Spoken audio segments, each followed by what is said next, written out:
What's up, Josh here. Today we're working on a 1995 Yamaha Virago 535, a pretty clean bike. It's got 21,000 miles on it, 22,000 miles.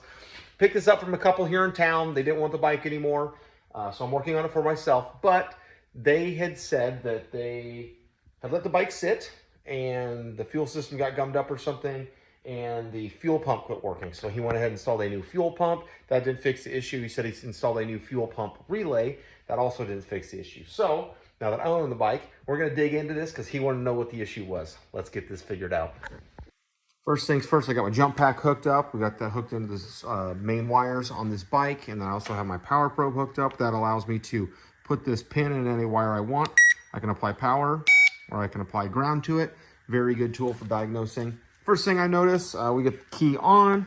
I do have starter. I have turn signals, but I have no headlights. I also have no indicator lights, meaning my neutral light's not working. High, low beam is not on. That might be something Yamaha does. The bike might have to be running. I don't remember. Anyway, but gone ahead and tested our fuses first off, just to make sure everything's good. With the power probe, I can just check each fuse on both sides. High pitch means I'm getting 12 volt. And each fuse looks like it's good. We shut power off. Now I'm getting ground on these ones. It's a low tone, high tone on the 30 amp. Fuses are good. Let's check the new fuel pump itself and see if it works.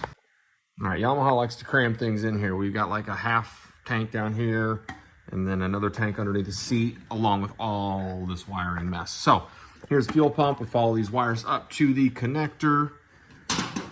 I believe the pin on the left side from here is our, okay, if I apply power to this, pump turns on. So looks like the pump is good.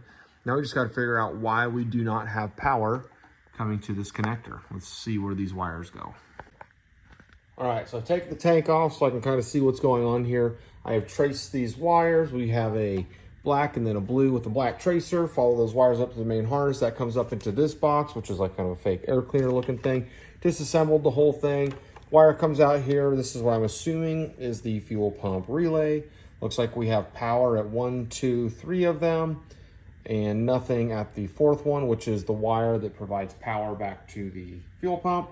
So I need to figure out what triggers this ground to activate this relay to turn on the fuel pump. And to do that, I'm gonna give in and go look up a manual because I'm not gonna fish around to figure this one out. I'll be back. Well, here's where we're at. I have torn apart everything on this bike. The headlight issue is, well, because both filaments on the bulb are burnt out. I had to pull apart part of the windshield to get to it, but got that out, got that figured out. So that's good.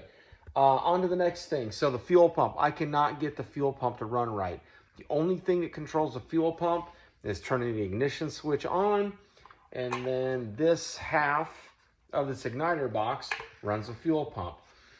Next thing I wanted to test is that to see if it had spark. Sprayed some starter fluid in it, wouldn't fire. So go ahead and I went ahead and pulled out spark plugs on both cylinders, tested them, no spark there. So the thing that we have in common is that the fuel pump is controlled by this igniter box, and also spark is controlled by this igniter box. So what I've done is I've gone ahead and I've ordered a new one of these. It's aftermarket. The factory ones are about $750. I ordered an aftermarket one for significantly cheaper than that. We're going to go ahead and get that plugged in, see if that takes care of our issues, get the new headlight bulb in, and also see if that fixes our neutral indicator light issue as well. So I will get back to you guys here when that part comes in. If you've made it to this point of the video, then you want to know whether my diagnosis was in fact correct or not on whether or not this igniter box was bad. Well, we have got the new igniter box here. I've got a spark plug out to check to see if we have spark, and I have the fuel pump hooked up. So let's go ahead. Jumper box is hooked up. Let's go ahead and turn this over and see what happens. Key on. Hit that starter button, look for some spark here. All right, that spark. Oh, and the fuel pump's working. Heck yeah, that's what we're going for. Now let's go through this thing and get it running. See you guys later.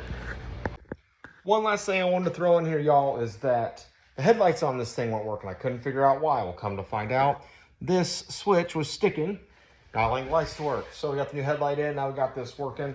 Next thing, sprayed some starter fluid into this thing, and I couldn't get it to fire, it kept backfiring. We'll come to find out the coils were hooked up backwards. So now, this thing will be running here shortly.